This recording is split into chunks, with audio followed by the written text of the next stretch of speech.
નમસ્કાર વિદ્યાર્થી મિત્રો, ધોરણ 8 સંસ્કૃત વિષય ચેપ્ટર નંબર 3 આત્મશ્રદ્ધાયા પ્રભાવ એ પાઠ્યપુસ્તકનું સ્વાધ્યાયના જે પ્રશ્નો છે તેનો આ વિડીયો આપણે બનાવવા જઈ રહ્યા છીએ.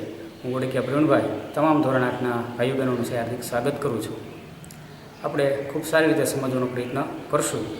જો તમે નવા છો તો ચેનલને સબસ્ક્રાઈબ કરો, જો જૂના છો તો લાઇક શેર કરી અન્ય વિદ્યાર્થી સુધી પહોંચાડો.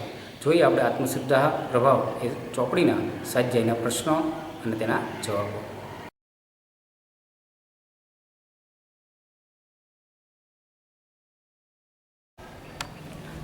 આત્મશ્રદ્ધાયા પ્રભાવ ચેપ્ટર 3ના સ્વાધ્યાયના પ્રશ્નો.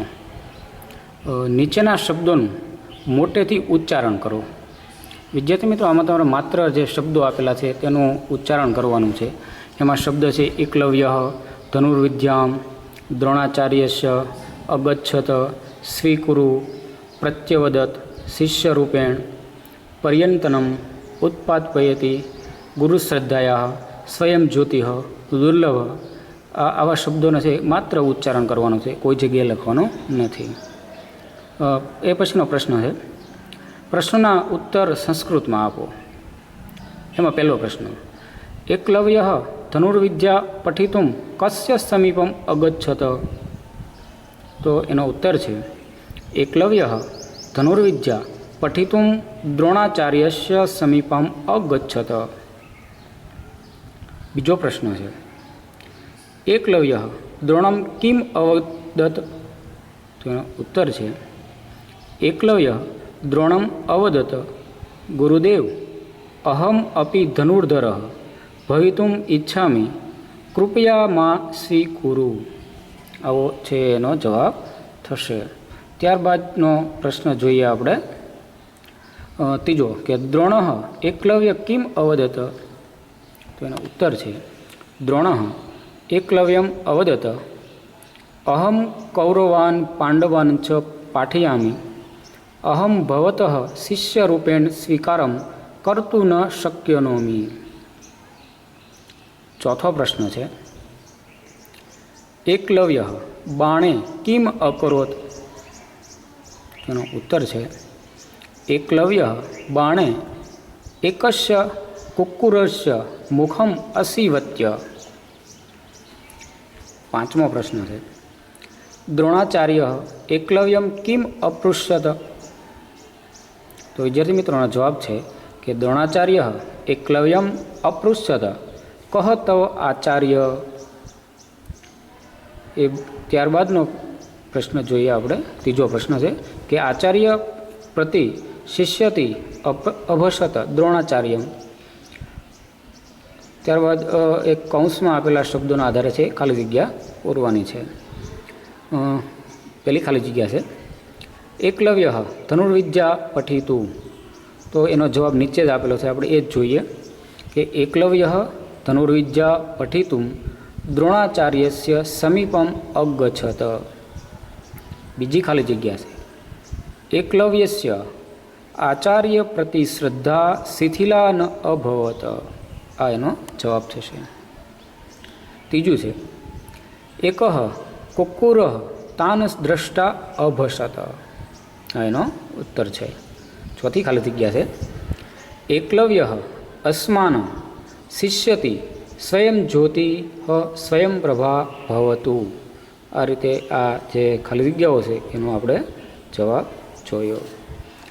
એ પછી સ્વાધ્યાયમાં ચોથા પ્રશ્ન રૂપે એક એવો આવે છે કે શબ્દોના આધારે વાક્ય બનાવો.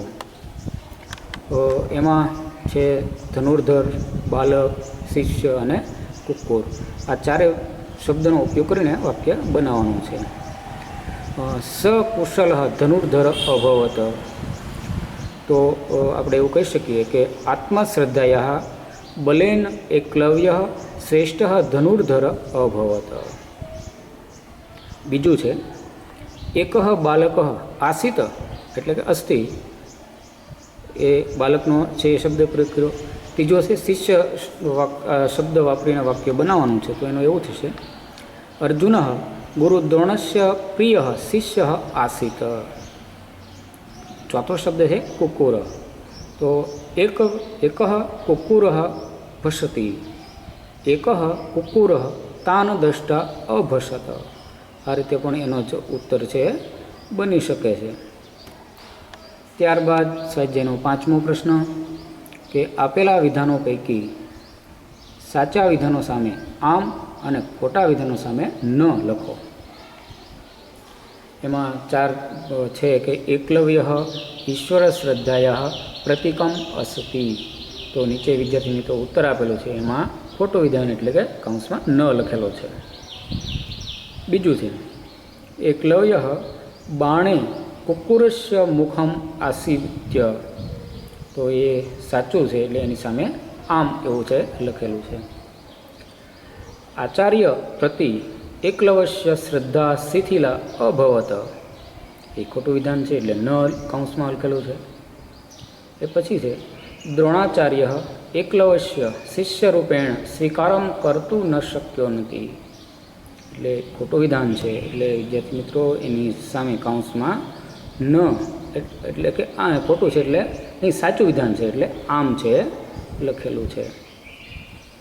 ત્યારબાદ સ્વાધ્યાયનો 6થો પ્રશ્ન છે ઉદાહરણમાં દર્શાવ્યા પ્રમાણે કૌંસમાં આપેલા ધાતુના રૂપો બનાવી ખાલી જગ્યા લખો. ઉદાહરણ છે કે સહ ધનુર્વિદ્યા ખાલી જગ્યા ઈચ્છતી. કૌંસમાં પઠ શબ્દ લખેલો છે, તો એનો જવાબ એવું રીતે બનશે કે સહ ધનુર્વિદ્યા પઠિતુમ ઈચ્છતી. પઠનું પઠિતુમ છે એ બનાવ્યું. તો આ રીતે આપણે પ્રશ્નો આપેલા છે, એનો કૌંસમાં આપ્યો, એનો જવાબ છે. ખૂબ સરળ ભાષામાં તમને સમજાય એ રીતે આપણે શીખીએ. ઠેઠ વિડીયો પૂરો જોજો, જેથી તમને ખૂબ ખ્યાલ આવશે. પહેલો પ્રશ્ન છે સહ અધ્યાપક ખાલી જગ્યા ઈચ્છતી. કૌંસમાં ભવ લખેલું છે, તો ભવનું બની જશે ભવિતુમ, એટલે એનો જવાબ એવો બનશે સહ અધ્યાપક ભવિતુમ ઈચ્છતી. બીજો પ્રશ્ન છે અહમ રોટિકા ખાલી જગ્યા ઈચ્છામી. કૌંસમાં ખાદ એવું છે લખેલું છે, તો એનો ઉત્તર બનશે અહમ રોટિકા ખાદિતુમ ઈચ્છામી. ત્રીજો પ્રશ્ન છે ભવાન ઉદ્યાને ઈચ્છતી વા. કૌંસમાં ચલ લખેલું છે, એટલે એનો જવાબ થશે ભવાન ઉદ્યાને ચલિતુમ ઈચ્છતી વા. તો આ રીતે એના છે જોયા. પછી 7મો પ્રશ્ન છે કે ધનુષનું ચિત્ર દોરો. તો વિદ્યાર્થી મિત્રોએ તમે તમારી રીતે ધનુષનું ચિત્ર છે એ દોરી શકો છો. આ રીતે આપણે સમગ્ર વિડીયો દરમિયાન આ પ્રશ્નો સ્વાધ્યાયના જે જોયા, તમે હું આશા રાખું કે તમે ખૂબ સારી રીતે સમજાય છો. પૂરો વિડીયો જોવા બદલ તમારો ખૂબ આભાર. અને આ રીતે આ વિડીયોના માધ્યમથી તમને ખૂબ સારી માહિતી પ્રાપ્ત થશે, એટલે અંત સુધી બન્યા રહેજો અને ચેનલ સાથે પણ જોડાયેલા રહેજો. આભાર. Thank you.